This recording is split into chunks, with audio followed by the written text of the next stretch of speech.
Hi, my name is Steven. I'm a data scientist and I have a background working in technology sales. I work for a couple successful startups.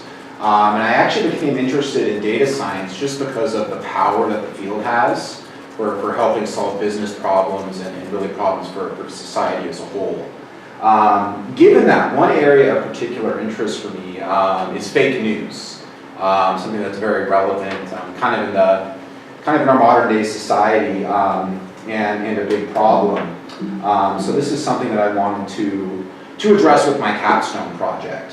A couple fake images here. It's obviously something that is harmful. It can be harmful to individuals. It can be harmful to businesses. It really is a commercial problem. You can see here, for example, the photo to the far right there is of a shark in the water, and that was circulating during Hurricane Harvey.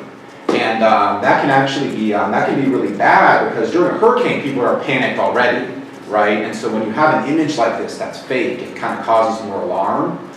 It's not a good situation, and you want to be able to identify and root out these types of photos. So what I built for my capstone is a web scraper that would actually scrape websites depending on the topic you're interested in, and it would compare images from those websites to a known database of fake images that you're looking to identify. And it would automatically, I built a system that would automatically match those images up, so you could very rapidly and at scale identify these fake images that can be quite harmful. Now there are some challenges to overcome with a system like this. One is that images on the internet can be kind of messy, right? They're chopped up. Sometimes the picture is in a tweet or it's cropped. So that's one thing to deal with. Another issue was from a machine learning standpoint, I'm kind of trying to find a needle in a haystack. There's a very small amount of positive images in the whole batch that I'm searching for, and that can create problems with machine learning algorithms and the accuracy of them. Finally, it was a challenge for me to determine how am I going to measure the success of this model.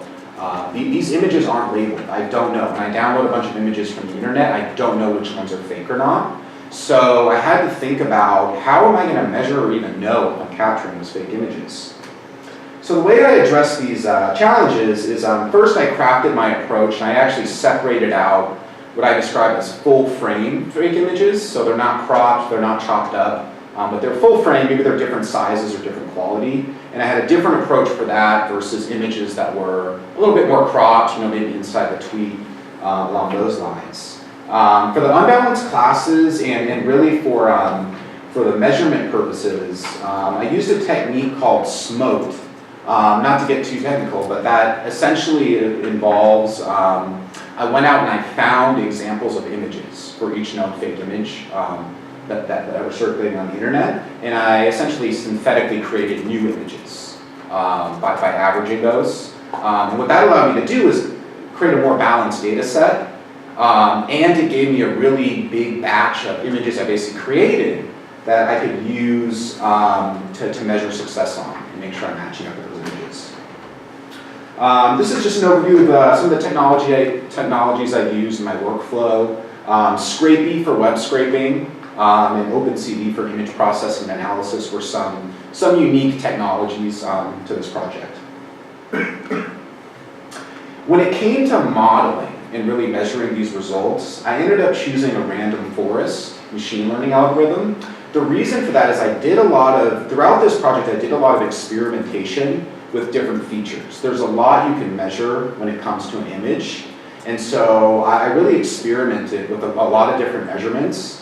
And a random forest is a really nice machine learning algorithm because it provides you the feature importance of everything you're measuring. So it helped me hone in on the right features to use.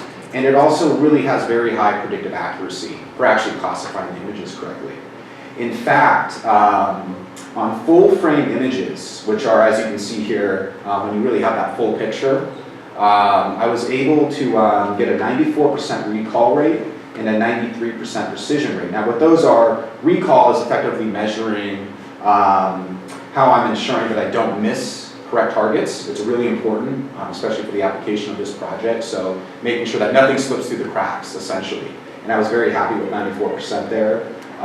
Precision was effectively we measure is when I identify something as fake, is it actually fake or not? And that was a really high measurement as well. Out of frame images, a little bit messier.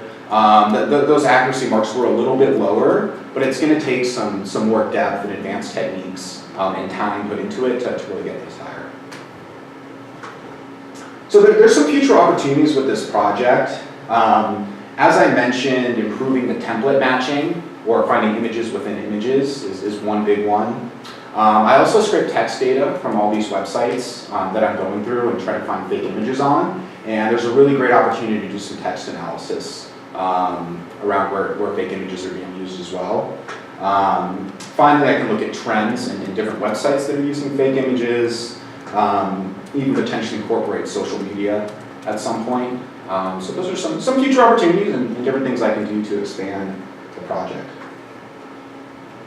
How to find me? If you want to learn more about the project, you have any questions, you can reach me via email, connect with me on LinkedIn, or even take a look at my GitHub, which has more detail on the project and all the code, of course, that I wrote.